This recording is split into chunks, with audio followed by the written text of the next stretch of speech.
I've been hiding from the deeper truths that the Epstein files represent.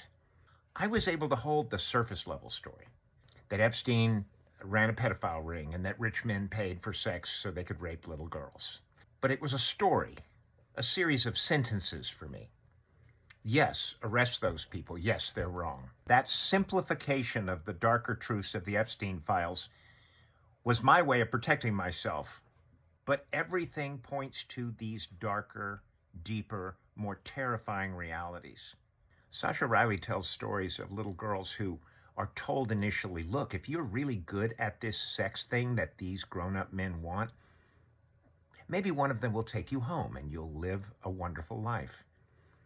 Sasha Riley talks about how they believe it for a little while, but eventually, sooner or later, they all give up. And when they give up, they no longer perform. And when they no longer perform, they no longer have any value. They disappear. Again, Sasha Riley, yes, no, exist, doesn't exist, but the story, think about the story. The dark truth of the experience of this for those young girls, you'd be a fool not to believe that. But the problem is, I self-protect because going that far in was more than I could handle.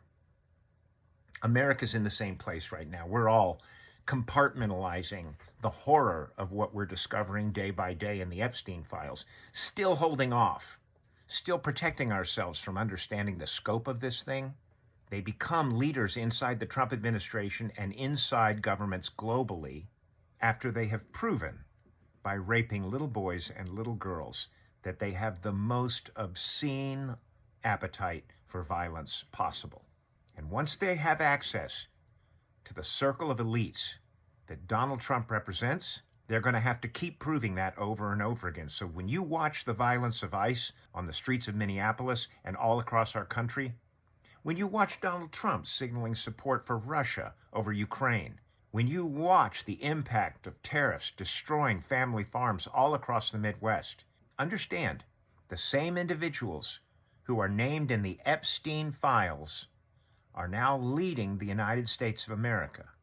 And they are proving over and over again that their appetite for cruelty and violence is unlimited.